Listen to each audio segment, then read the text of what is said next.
this claim that you made that the Bible supposedly still continues to apply with regards to the Mosaic laws regarding dietary restrictions and whatnot, that is just completely not accurate. The ceremonial law is explicitly discussed in the epistle to the Hebrews as having been a symbolic foreshadowing of Jesus Christ's first coming. Who wrote that epistle? The authorship continues to be disputed even amongst Christians. Right. Were they Jesus's words? Jesus Christ, his words are recorded throughout the Gospels, yes but or no, no? His words are not recorded. So let's look at some of his lovely words, because I like these ones. So this is Jesus saying, "Do not think that I have come to abolish the law or the prophets." So when Jesus said, "Do not think I've come to abolish the law," did that mean he had come to abolish the law?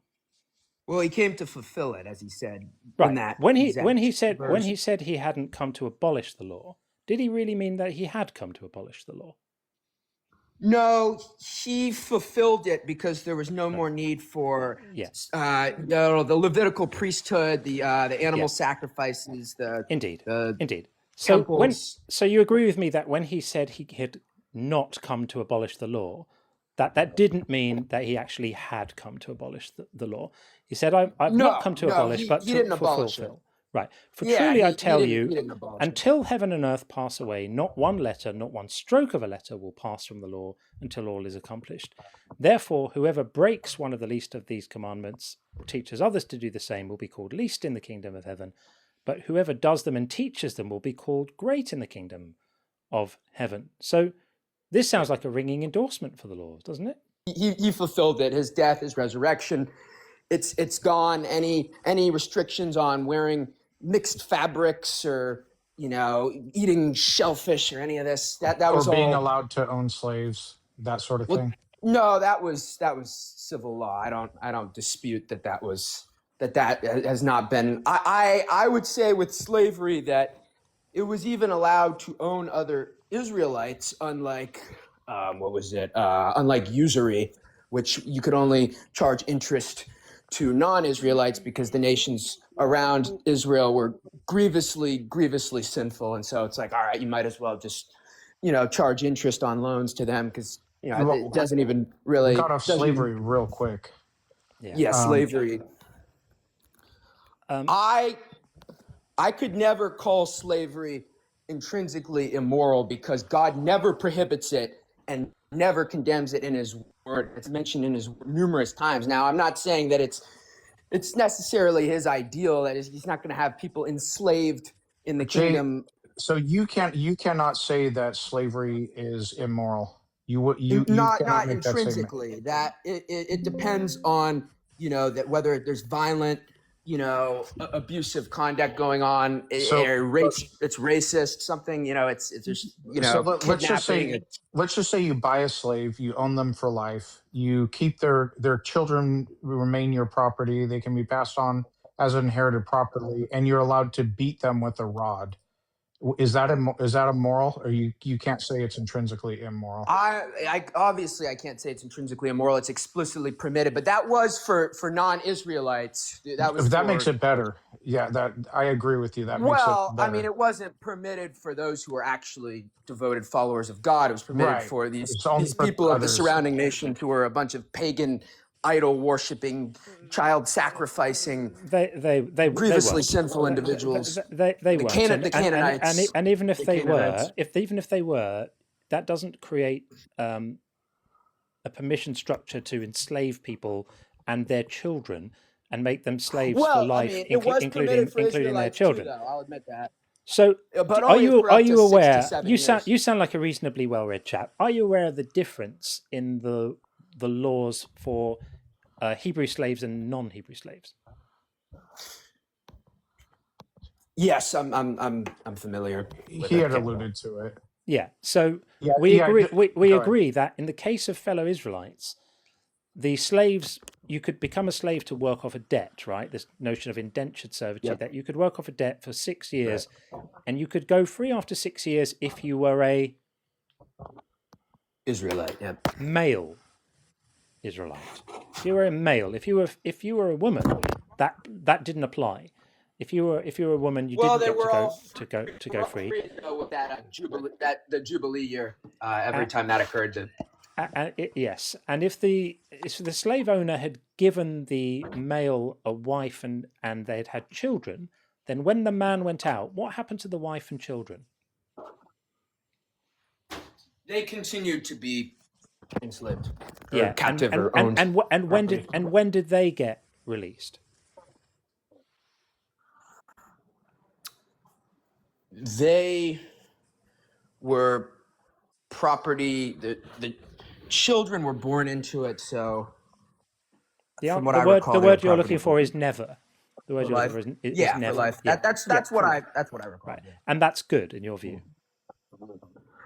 I don't think it's necessarily good. I think that slavery only exists because of human sin. I think it's not evil. I think when God commanded them, gave the commandments of how this should be done, and specified the parameters for these laws, he was making bad laws? No, I'm just saying it's within a fallen world. I don't think it was his ideal that he wanted at creation for slavery to take place. He had no choice but to do it. It's a result of human. It's a result of human choice in response to. God's choice to allow it. God was completely powerless because of the fallen world that he had made fallen.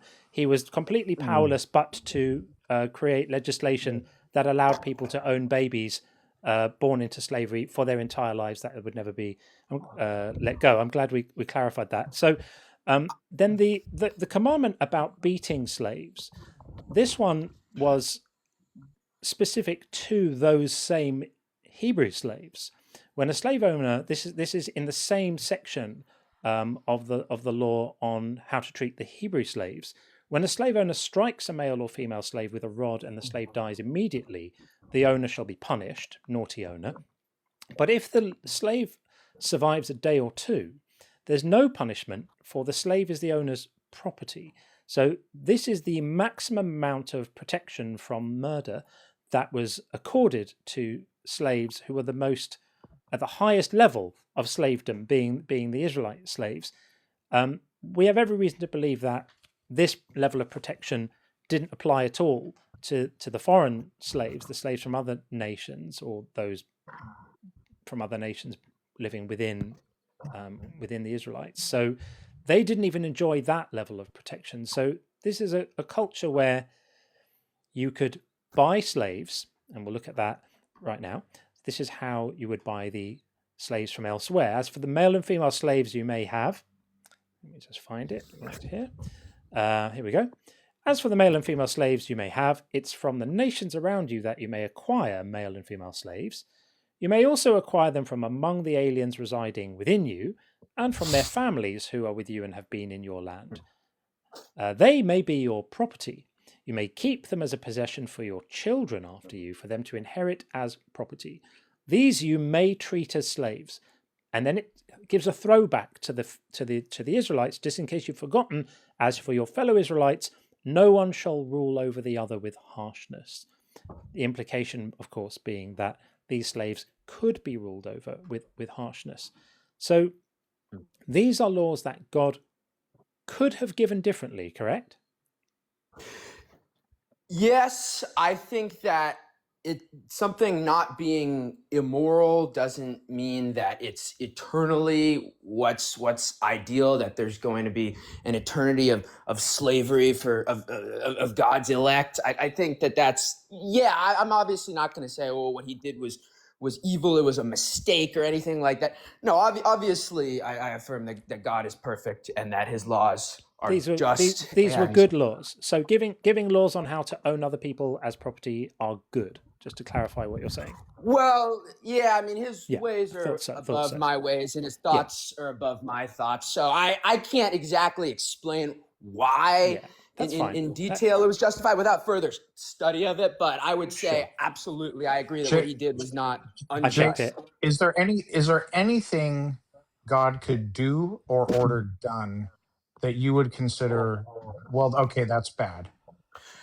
No, he's confined by his nature. He cannot create square circles. He cannot rape infants or animals, etc., etc. He's not able to do anything that is in violation of objective morality, which stems from his nature. So basically, just by definition, if God does it, no matter how sadistic or cruel or what have you, if God does it, it's just by default good, right? Well, if it was actually sadistic and cruel, in my view, God wouldn't do it. Is slave ownership is slave ownership cruel? I don't think it's intrinsically cruel, because I don't think you intrinsically have to treat the slaves the way that they were treated, such as in the southern United States. I think beating slaves is cruel, right? Well, taking someone's freedom or having them born into a captive environment where they have to do your bidding or be beaten, is that cruel? Well, kidnapping is explicitly prohibited. I didn't say anything about kidnapping. Well, a child is born. A baby is born into slavery. They never taste freedom. They're living in a harsh slave environment where they work for free. They do the bidding of their master, and they are beaten. Is that cruel? Yes or no? If they are beaten for just arbitrarily, essentially, like if it's not about them. How about disobedience? Yeah, I think it really depends on whether or not the master's commands are sinful, cruel, actually are arbitrary, or not necessary, or just. No, they're beaten with a rod whenever they disobey their master. They are forced to do their master, born into captivity. You can't even say whether that's cruel. It's not even a subjective assessment, like, for example, good. It's just, that's cruel, is it not? Well, that's certainly, they certainly don't enjoy being beaten. I think is that a yes or no? Would I say that it's cruel? No, I wouldn't say that it's cruel if you're actually disobeying a command that is not unjustified, that is not a command from your master. Yeah. You've worked all day and you didn't chop the lumber in the backyard. I'm gonna beat you. That's not cruel. Or even just owning you against your will as literal property, that alone is not cruel. Well, you have to remember that if they ran away and were accepted by someone else, they could not be returned. The runaway slave law. I've got a question. There are human beings. They could escape any master that actually treated them legitimately unjustly. This is in Deuteronomy 21. When you go out to war against your enemies, and the Lord your God hands them over to you, and you take them captive, so you've conquered this town nearby, your enemies, suppose you see among the captives a beautiful woman whom you desire and want to marry. You just see a woman and decide, you want to marry her. And so you bring her home to your house. She shall shave her head, pare her nails, discard her captive's garb, and remain in your house a full month, mourning for her father and mother. Why might she be mourning for her father and mother in a situation like that? Yes, they've been killed in the. They've been killed by your army. So potentially you are the one who might have killed her father and mother, right? Because it's possible, right? We can't rule that out. So you've gone into a town, you've done war on the town, you've killed a couple of parents, and then spotted their daughter amongst the survivors and taken her back to your house, forced her to shave her hair, and given her a month to mourn for her father and mother. After that, you may go into her and be her husband. What do you suppose go into her means? Well, that is how marriage occurred, such as with Jacob. What does go into her? Marriage was formalized by sexual intercourse, which so that of course it's so you've killed her parents and now you get to fuck her. Yeah, that's right. And do you think she's likely to be of a mind to be amorous with you, having murdered her family? I think that since she no longer has anyone to provide for her, this is exactly like Numbers 31. I think that she would absolutely agree in this case. If she has no provider or protector, that she wants resources, she wants security, she wants safety, she wants to be in your ever-loving arms and welfare. Yeah, you've killed a family, and you just have a winning smile. She's looking for a hubby, and you fit the bill. It's not just sexual intercourse. That's how marriage. Is. Does she have a say-so as to whether or not she marries you? It doesn't explicitly say that, but I think it doesn't explicitly say that when the father arranges a marriage that of his daughter that she has a say. But I think the father would seek the daughter's input, and so I think I'm sure having killed her family, you're the man of her dreams. I'm sure she can't wait to have not. I'm talking about in general arranged marriages in general in the Bible is what I'm talking about. That there would always be consideration of the woman's. This is not attitude. An arranged marriage. This is you've slaughtered her family, forced her back to your house, given her a month to mourn, and then decided to have your way with her. No, and let's remember. I think you're reading into the text. I'm reading into the text exactly what it says. It doesn't say that she's opposed to marrying you. Can I ask you a question? Are you out of your mind? Are you out of your mind? I mean, she. I want an answer. I actually want an actual answer to this question. Are you actually out of your mind? I genuinely want. I'm not even asking ironically. Are you actually insane? Well, as I said, if she has nobody to provide for, I want you to answer the question. I think you think I'm being rhetorical, but I'm not. Are you actually insane? No, I think that she would certainly you're still talking about her. I'm talking about you. I want you to answer my question. Are you actually out of your mind? That any actually he's still talking about her. Be out of their mind. I just said you'd have to claim any sincere Christian would be out of their mind for defending biblical inerrancy and infallibility. They would. Any person who can imagine for the slightest millisecond that in a scenario like this, the thing that would be on her mind is cozying up to the person who's just slaughtered her family. I didn't say she would thrill about it. I said that she would care enough about safety, security, health. Oh, that's so charitable. So she's so terrified that with you having slaughtered her family, she's so terrified that the next thing that might happen to her is that she might be physically endangered in some other way, that through fear, she submits to you going into her. So I'm going to ask you, is this a good law? Is this a good law? Is this a good law? Well, as it explicitly says, her parents are dead. So I think that, it's equivalent to what happened in Numbers 31. If her parents are dead, maybe her brothers are dead, etc. We're going to look at numbers. We're going to look at Numbers 31 in a moment. I was saving that for dessert. Is this a good law? I mean, I think it's an acceptable law. I think if her parents are her parents are dead. They're dead. They're deceased. They're gone. And I'm sure while you're on the line, I'm going to read this super chat from Dr. Greenlight, who says, John, this isn't trolling. This is a proud USA, TPUSA grade Christian nationalist. Take notes, people. This is the reality they're fighting for. I agree. I think it's hard to believe that you're actually serious, which is why I asked you a couple of times whether you're having some sort of mental health episode, because it would be quite hard to tell this apart from some sort of mental collapse. The idea that you would come in with a straight face. I'm very familiar with these controversial Bible verses. Yeah, you're very familiar with it, and yet somehow not completely fucking sickened by it, which anyone with a heart beating anywhere remotely in their chest would be. It's absolutely appalling that you would stand by this. And interestingly, you're the first person I've ever spoken to who would dare to bring up Numbers 31 as an example that might be exculpatory to your position. So for that, we're going to have a look at it, because for anyone who hasn't read it, it's a doozy.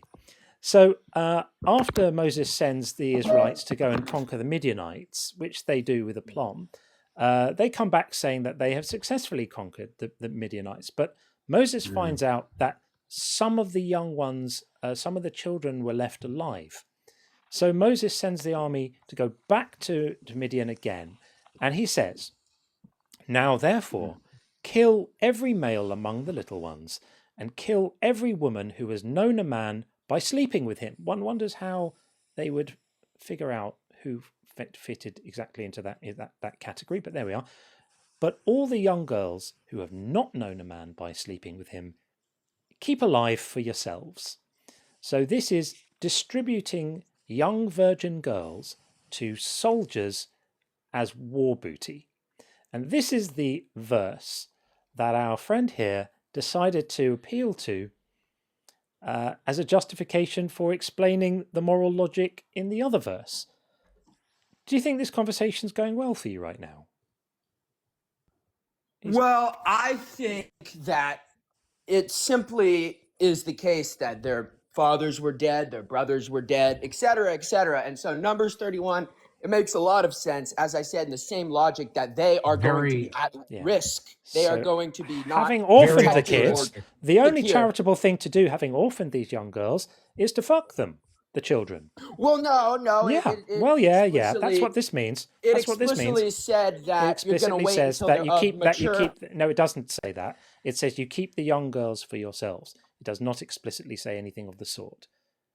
I'm appalled. I'm not surprised, because you're not the first person I've spoken to who tries to defend this barbarism. But I'm absolutely appalled. This is what religion does, folks. These people have votes. They vote in elections. In fact, we've got someone saying that right now. Here we go. This kid is allowed to vote on women's rights. Absolutely. I mean, I would never turn my back on the word of God. It's that simple. I'm emotionally and spiritually invested enough in the word of God that I would be a total psychopath. Would never discard it because of some. I know. It's not psychotic. It depends on.